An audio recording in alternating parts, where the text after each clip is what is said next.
Hello guys, I am Adarsh Srivastava. Welcome to my channel study with आदर्श।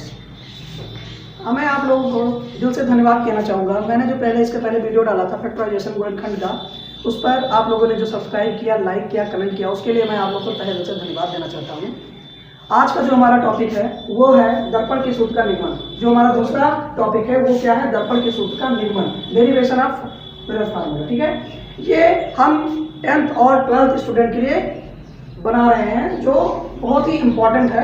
ये board exam में 99% है कि आता ही है। ठीक है, क्योंकि ये जो डेरिवेशन है ये पूरे मिरर वाला जो चैप्टर होता है हमारा, उसके जान लीजिए पूरे जैसे एक थीम ऑफ द चैप्टर होता है, उसी टाइप का ये पूरे लेसन का थीम जान लीजिए है कि जो यही जो फार्मूला है हमारा, इसी फार्मूले पर पूरा लेसन जो है वो हमारा रहता है। ठीक है, तो हम इसको स्टार्ट करेंगे। चलिए हम स्टार्ट करते हैं क्या? दर्पण के सूत्र का निर्माण। ठीक है, तो सबसे पहले हम बनाते हैं इसका एक फिगर। ठीक है, ये फिगर जो बन रहा है हमारा किस चीज का है? अवतल दर्पण का है। इसका है अवतल दर्पण का। हम सबसे पहले एक मिरर लेते हैं। कौन सा? M1 और M2 द्वारा का एक मिरर लेते हैं। उसके बाद क्या है? उसके बाद जो हमारा मुख्य अक्ष में हम जाते हैं, फिर देखते हैं ये हमारा बीच वाला जो पोर्शन है क्या है? हमारा P यानी ध्रुव। ठीक है, उसके बाद हमारा है क्या है? मुख्य फोकस। फिर मुख्य फोकस के बाद क्या है? हमारा वक्रता केंद्र। अब इस पर मुख्य अक्ष पर एक वस्तु रखी गई है, कौन सी? A और B एक वस्तु रखी गई है। फिर इससे जो निकलने वाली किरणें हैं दर्पण से टकराकर मुख्य फोकस से होकर चली जाती हैं। फिर जो दूसरा किरण है वो दूसरा किरण वक्रता केंद्र से होते हुए दर्पण से टकराता है और दर्पण से परावर्तन के पश्चात वो पूरा उसी मार्ग में वापस लौट जाता है। अब ये जो हमारा प्रतिबिंब बन रहा है वो प्रतिबिंब बन रहा है इसका जस्ट उल्टा, A डैश और B डैश। ये जो है क्या है? हमारा प्रतिबिंब है। ये क्या है? हमारा प्रतिबिंब है। आइए स्टार्ट करते हैं, इसको देखते हैं। सबसे पहले मान लेंगे ये जो दूरी है, वस्तु की दूरी क्या मानते हैं? PB। वस्तु की दूरी क्या है हमारी? PB। ये क्या है? वस्तु की दूरी। ठीक है, उसके बाद क्या है? प्रतिबिंब की दूरी P dash, PB dash. PB dash क्या है? वस्तु की प्रतिबिंब की दूरी। फिर क्या है? वक्रता त्रिज्या PC। ये क्या है? वक्रता त्रिज्या PC इक्वल R। और प्रतिबिंब की दूरी को मानेंगे -B और वस्तु की दूरी को मानेंगे -BU। आप देखते हैं इसमें दो त्रिभुज बन रहे हैं। कौन से? ABC त्रिभुज बन रहा है, ABC। और बन रहा है A डैश, B डैश और C। ठीक है, दो त्रिभुज बन रहे हैं। और जो दोनों त्रिभुज बन रहे हैं ये क्या है? समकोणिक समरूप हैं। समकोणिक समरूप जो बनते हैं तो इनकी जो भुजाएं होती हैं आपस में क्या होती है? बराबर मानी जाती हैं। ठीक है, तो इसलिए हम क्या लिखते हैं? त्रिभुज ABC और A dash, B dash, C क्या है? समकोणिक समरूप है। ठीक, अब देखो इनकी भुजाओं का अनुपात निकालेंगे तो वो बराबर होगा।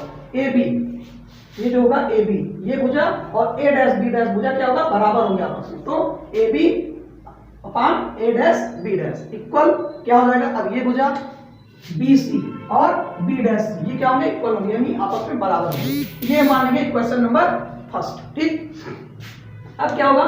इसी प्रकार से हम A डैश त्रिभुज A dash B dash F और त्रिभुज MNF भी क्या है? हमारे समकोणिक समरूप हैं। समकोणिक समरूप है क्या? A dash B dash F यानी कौन से त्रिभुज? A डैश B डैश और F ये त्रिभुज क्या है? उसके बाद और क्या? MNF ये दोनों त्रिभुज क्या है? समकोणिक समरूप। जैसे ये और ये त्रिभुज समकोणिक समरूप थे, उसी तरीके से ये और ये कोण त्रिभुज क्या है? समकोणिक समरूप है। अब देखिए इनके भी भुजा क्या होंगे? बराबर होंगे। MN इसका एक भुजा क्या है? MN और इसका एक भुजा A डैश B डैश से क्या होंगे? बराबर होंगे। फिर इसका एक भुजा NF और FB डैश, NF और FB डैश क्या होंगे? बराबर होंगे। ठीक, तो इनको अनुपात में ले जाएंगे। उसके बाद ये क्या बन जाएगा हमारा? Equation number second. फिर क्या होगा? AB जो है हमारा, AB क्या है? MN के बराबर। ये देखिए AB क्या है? हमारा MN के बराबर होता है। ठीक है, AB क्या है? MN के बराबर। तो क्या करते हैं? AB को हम क्या मान लेंगे? MN मान लेंगे। ठीक है, तो देखिए MN की जगह पर हमने क्या लिख दिया? AB। ठीक है, MN की जगह पर AB लिख दें, बराबर है क्योंकि, इसलिए MN की जगह पर हम AB लिख सकते हैं। AB upon A dash B dash equal NF upon FB dash. क्या हो जाएगा हमारा? Equation number third. अब देखते हैं समीकरण 1 और 3 से। ठीक है, समीकरण 1 और 3 से लेंगे, यानी क्वेश्चन नंबर, यहाँ क्वेश्चन कर दीजिए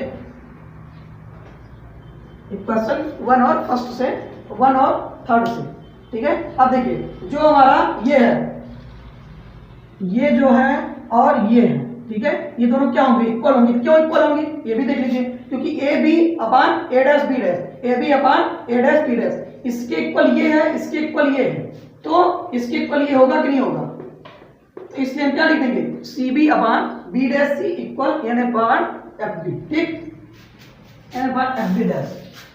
अब देखिए अगर जो हम यम को पी के पास लाएं, यम को पी के पास, यम को पी के पास लाएं, यम को पी के पास लाएं, इसको इसके पास लाएं, ये ज्यादा दूरी मानी नहीं जाती क्योंकि ये बहुत ज्यादा सर्कल में नहीं होता, ठीक है। तो ये इसको इसके पास लाएंगे तो क्या होगा हमारा, तो हम एन की जगह पर पी लिख सकते हैं, एन की जगह पर हम पी लिख सकते हैं, ठीक है। सी बी अपान B dash C equal P F upon F B dash, ठीक। अब देखिए इसकी जगह पर हम जो ये मान रखे थे इसको हम मान को रख लेंगे। सी बी क्या होगा हमारा, सी बी क्या होगा, सी बी की जगह हम क्या लिख सकते हैं, ये minus P B minus P C, C B की जगह पर हम क्या लिख सकते हैं, P B minus P C. इतने को लिखने के लिए हम इतने में से अगर इतना घटा देंगे तो हमारा इतना आ जाएगा, तो क्या लिख सकते हैं, P B minus P C, ठीक है। अब देखिए बी डैश सी इतना लिखने के लिए अगर हम पी बी में से पी डैश बी घटा देंगे, पी बी डैश घटा देंगे तो हमारा क्या निकल जाएगा, बी डैश सी निकल जाएगा, ठीक है, बी डैश सी निकल जाएगा। अब पी एफ हमारा पी एफ पे मान लेंगे, पी एफ हमारा क्या है, मुक्त फोकस दूरी, ध्रुव से लेकर मुक्त फोकस तक की दूरी, बीच की दूरी को क्या कहते हैं, फोकस दूरी, तो हमारा फोकस दूरी आ जाएगा एफ। अब एफ बी डैश को क्या लिख सकते हैं, एफ बी डैश को लिख सकते हैं P B minus P minus इतने को लिखने के लिए इतना में से इतना घटा देंगे तो हमारा ये आ जाएगा, ठीक है। अब देखिए इसकी जगह पर जो माने हैं वो मान रख देंगे, पीबी को क्या माने थे, माइनस यू रख दिए, माइनस पीसी की जगह पर क्या माने थे, माइनस पीसी क्या है हमारा आर, तो यहाँ माइनस आर रख दिए, पीसी क्या है माइनस आर, यहाँ माइनस आर रख दिए। अब पीबी डैश क्या है माइनस बी, तो माइनस बी रख दिए, इक्वल ये हमारा एफ ही रहेगा, बी पीबी डैश की जगह पर क्या रखेंगे, माइनस बी, पी एफ की जगह पर क्या रखेंगे, माइनस एफ। अब देखिए ये माइनस ही रहेगा, ये माइनस माइनस क्या हो जाएगा, प्लस आर, फिर अपान माइनस आर, ये माइनस माइनस क्या हो जाएगा, plus B, equal minus F, ये क्या हो जाएगा, माइनस बी, माइनस माइनस क्या हो जाएगा, प्लस एफ। अब देखिए यहाँ दिमाग लगाना है हमको, हमारा आर माने थे, हम जो आर माने थे, आर इक्वल में होता क्या है, एक्चुअल में होता क्या, आर बराबर 2f, तो हम आर की जगह पर 2f रख देंगे, आर की जगह पर क्या रख देंगे हम, 2f, ठीक है। तो देखिए माइनस यू प्लस, अब आर की जगह पर क्या रख दिए हम, 2f, ठीक, इसलिए यहाँ लिख दिए आर इक्वल 2f रखने पर, यहाँ लिख दीजिए रखने पर।